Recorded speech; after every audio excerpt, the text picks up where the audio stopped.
વડોદરામાં આવવાનું ક્યારેય ચૂકતા નથી, ત્યારે આજે તેઓ ઓપરેશન સિંદૂરની સફળતા બાદ વડોદરા ખાતે આવી પહોંચ્યા છે અને જે ઓપરેશન સિંદૂર જે છે તેમાં સેનાનું શૌર્ય બતાવવા માટે અત્યારે વડોદરાને વિશેષ થીમ સાથે શણગારવામાં આવ્યું છે અને મોટી સંખ્યામાં જનમેદની જે છે તે જોઈ શકાય છે. વડોદરાવાસીઓમાં અનેરો ઉત્સાહ જે છે વડાપ્રધાનના આગમનને લઈને જોવા મળી રહ્યો છે. આ વડાપ્રધાનનું આગમન અને રોડ શો એક જ સંદેશો આપે છે કે આપણી જે સેના છે તે જે દુશ્મન દેશ છે તેને જડબાતોડ જવાબ આપવા માટે સજ્જ છે, તૈયાર છે અને ઓપરેશન સિંદૂર થીમ સાથે એટલા માટે વડોદરા શહેરને શણગારવામાં આવ્યું છે અને ઓપરેશન સિંદૂરની થીમ સાથે આ જે રોડ શો છે તે યોજાઈ રહ્યો છે. દ્રશ્યોમાં જોઈ શકાય છે કે વડોદરા કેટલા ઉત્સાહી છે. વડાપ્રધાનનું આગમન ધીરે ધીરે થઈ રહ્યું છે. વડોદરા એરપોર્ટથી વડાપ્રધાન નીકળ્યા હવે આજે એરપોર્ટ સર્કલ છે, એરપોર્ટ સર્કલ ખાતે જે વડાપ્રધાન છે તેમનો કાફલો જે ધીરે ધીરે આગળ વધી રહ્યો છે. જોઈ શકાય છે સિક્યુરિટી આખો જે રોડ શો છે તે અત્યારે વડોદરા શહેરમાં યોજાયો છે. આ રોડ શો પૂરો થશે ત્યારબાદ વડાપ્રધાન વડોદરાથી દાહોદ જવા માટે રવાના થવાના છે. અને અત્યારે આ દ્રશ્યો તમે જોઈ રહ્યા છો કે વડોદરાવાસીઓ કઈ રીતે જે વડાપ્રધાન છે તેમને આવકારી રહ્યા છે. કીધું પ્રમાણે કે આખી જે થીમ છે તે ઓપરેશન સિંદૂર પર છે અને ભારતીય સેના છે તેને હાલ સીધી તસવીરો આવી રહી છે તે આપણે બતાવી રહ્યા છે. પ્રધાનમંત્રી નરેન્દ્ર મોદીનો રોડ શો વડોદરામાં શરૂ થઈ ગયો છે પીએમ એરપોર્ટથી અને સીધા જ રોડ શો કરતા અને સૌનું અભિવાદન ઝીલતા પસાર થઈ રહ્યા છે. તેમનો કાફલો પસાર થઈ રહ્યો છે. સીધી તસવીરો વડોદરાથી આવી રહી છે તે આપણે બતાવી રહ્યા છીએ. પીએમ નરેન્દ્ર મોદી હાલ વડોદરા પહોંચ્યા છે અને તેમનો રોડ શો પણ શરૂ થઈ ગયો છે. મોટી સંખ્યામાં જનમેદની ત્યાં ઉમટી છે પીએમને આવકારવા માટે, પીએમને અભિવાદન કરવા માટે. તો સૌથી પહેલી તસવીર જે આવી રહી છે તે આપ જોઈ શકો છો કે એરપોર્ટથી જ્યારે તેઓ રોડ શો કરતા બહાર આવ્યા ત્યારે બંને તરફ જે છે એ સૌ કોઈ તેમને આવકારવા માટે થનગનતા દેખાઈ રહ્યા છે. મહિલાઓ પણ મોટી સંખ્યામાં આજે વડોદરા દેખાઈ રહી છે અને બંને તરફ સિંદૂર અને કેસરી સાડીમાં સજ્જ થઈને મહિલાઓ પીએમને આવકારવા માટે વડોદરા પહોંચી છે અને પીએમ હાલ સૌનું અભિવાદન કરતા કરતા આગળ વધી રહ્યા છે પીએમનો કાફલો. અને હાલ સૌથી મહત્વની વાત એ છે કે આ એ દિવસ છે 26 મે કે જ્યારે પ્રધાનમંત્રી જ્યારે પીએમ પદે શપથ લીધી હતી 2014માં અને આજે 26 મે છે પરંતુ 2025 છે. એટલે આજનો દિવસ એ રીતે પણ ખાસ છે કે વડોદરાથી જ તેઓ ચૂંટાઈને દિલ્હીમાં ગયા હતા અને એટલા માટે વડોદરાવાસીઓમાં પણ જબરજસ્ત આનંદ છે. ઓપરેશન સિંદૂર જે પાકિસ્તાનને જબરજસ્ત જવાબ આપ્યો છે અને જે મજબૂત નેતૃત્વ કહેવાય છે, જે દુશ્મનોને જવાબ આપવાનું જાણે છે, એ પ્રકારનું આ નેતૃત્વ છે એ વડોદરાવાસીઓ શું આખો દેશ જાણે છે. અને તેના માટે વડોદરાને ખાસ એટલો આનંદ એટલા માટે છે કારણ કે સૌથી પહેલા વડોદરામાંથી જે તેઓ ચૂંટાઈને અને દિલ્હી ગયા હતા અને વડોદરામાં જે છે એ સ્વાભાવિક છે કે તેમના એ પ્રતિનિધિ પણ એક રીતે કહી શકાય. જો કે હાલ ભલે તેઓ વારાણસીના સાંસદ છે પરંતુ સૌથી પહેલા તેમણે વડોદરાને પસંદ કર્યું હતું. એટલે વડોદરા 26 મેનો દિવસ આજનો એટલા માટે પણ ખાસ છે. ઓપરેશન સિંદૂર બાદ પીએમની આ પહેલી મુલાકાત ગુજરાતની છે એટલે ગુજરાતભરમાં જબરજસ્ત આનંદનો માહોલ છે. તમે જુઓ 2 દિવસનો જે આ પ્રવાસ છે તેમાં અલગ અલગ જગ્યાના પ્રવાસોમાં તેઓ લાખો કરોડોની ભેટ પણ ગુજરાતને આપવા જઈ રહ્યા છે. અહીંથી તેમનો રોડ શો જે પૂરો થશે લગભગ 1.5 કિલોમીટરનો આ રોડ શો રહેશે અને ત્યારબાદ તેઓ સીધા દાહોદ જશે અને દાહોદમાં જે વિવિધ વિકાસ પ્રકલ્પો છે તેનો તેઓ શિલાન્યાસ અને ખાતમુહૂર્ત કરશે અને વિવિધ વિકાસ પ્રોજેક્ટો પણ છે એ ગુજરાતને અર્પણ કરવાના છે. હાલ સીધી તસવીર વડોદરાથી આવી રહી છે જ્યાં પીએમ રોડ શો કરી રહ્યા છે અને આ રોડ શોમાં બંને તરફ ખીચોખીચ જનમેદની દેખાઈ રહી છે. તિરંગા લહેરાઈ રહ્યો છે અને ઓપરેશન સિંદૂર બાદ જે રીતે પીએમની આ પહેલી મુલાકાત છે વડોદરા, તેને લઈને વડોદરાવાસીઓમાં જબરજસ્ત ઉત્સાહ છે.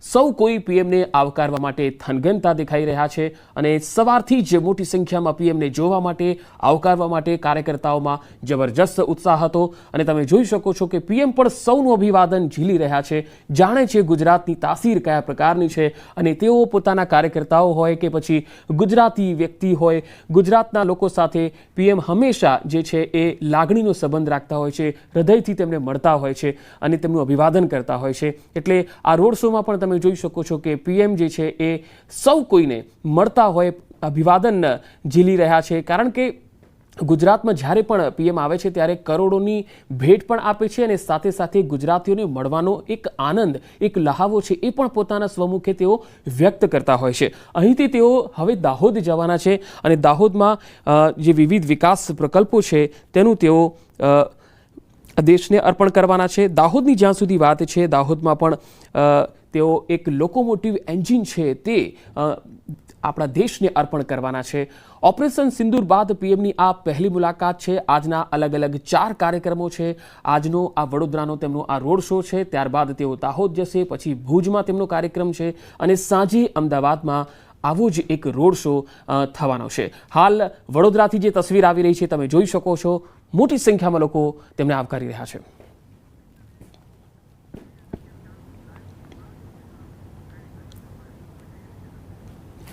તો હવે આપને એ તસવીર પણ બતાવીએ કે 26 મેનો દિવસ કઈ રીતે ખાસ છે.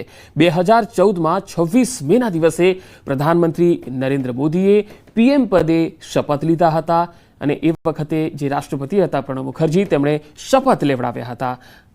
આજે એ જ 26 મેનો દિવસ मैं विधि द्वारा स्थापित भारत के संविधान के प्रति सच्ची श्रद्धा और निष्ठा रखूंगा. मैं भारत की प्रभुता और अखंडता का अक्षुण्ण रखूंगा. मैं संघ के प्रधानमंत्री के रूप में अपने कर्तव्यों का श्रद्धापूर्वक और शुद्ध अंतःकरण से निर्वहन करूंगा.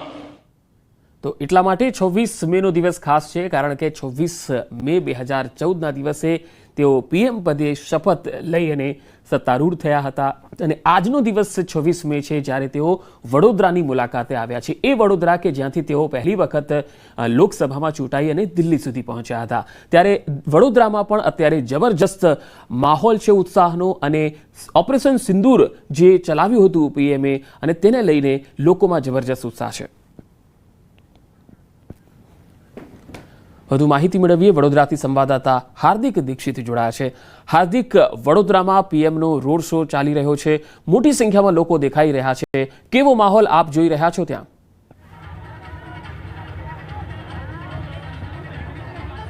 બિલકુલથી પંકજ, જો વડોદરા શહેરની વાત કરીએ તો વડોદરા શહેર સાથે વડાપ્રધાન નરેન્દ્ર મોદીનો જૂનો સંબંધ છે. વડોદરા જે છે તે વડાપ્રધાનની કર્મભૂમિ છે.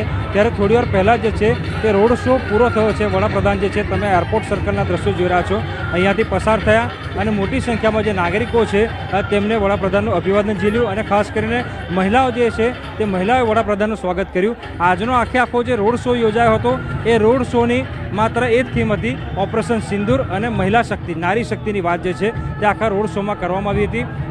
એરપોર્ટથી જ્યારે રોડ શોની શરૂઆત થઈ ત્યારે એરપોર્ટથી લઈને જે એરફોર્સનું સ્ટેશન છે ત્યાં સુધી જે વિવિધ થીમ છે, એટલે કે આપણા જે ભારતીય સેના છે તેની શૌર્યગાથાની જે વિવિધ થીમ છે તેના પર જે છે તે અહીંયા ડેકોરેશન કરવામાં આવ્યું છે.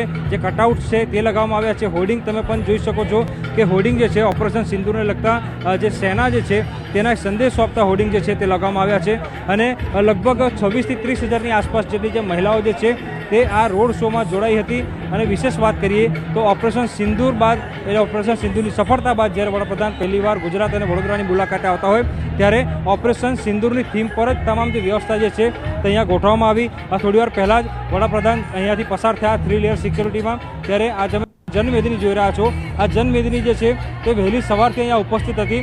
હવે વડાપ્રધાનની જો વડોદરા આગમનની વાત કરીએ તો જ્યારે પણ વડાપ્રધાન વડોદરા આવવાના હોય ત્યારે જે નાગરિકો છે તેમને કોઈ જાતના ઇન્વિટેશનની કે નોતરાની જરૂર નથી પડતી, કારણ કે વડાપ્રધાનની નાગરિકો સાથે અને નાગરિકોની વડાપ્રધાન સાથે આત્મીયતા એ હદે છે કે વડોદરાના નાગરિકોને ખબર પડે કે વડાપ્રધાન નરેન્દ્ર મોદી વડોદરા આવવાના છે તો નાગરિકો સ્વેચ્છાએ જ રસ્તા પર ઉમટી પડે છે. અને એનું જ આ પરિણામ તમે જોઈ રહ્યા છો કે વડાપ્રધાન અહીંયાથી પસાર થઈ ચૂક્યા છે, પરંતુ નાગરિકોમાં ઉત્સાહ એનો એ જ છે અને હજી પણ જે નાગરિકો અહીંયા ઉપસ્થિત છે, નાગરિકોના હાથમાં જે ભારતીય રાષ્ટ્રધ્વજ છે તે જોવા મળી રહ્યો છે.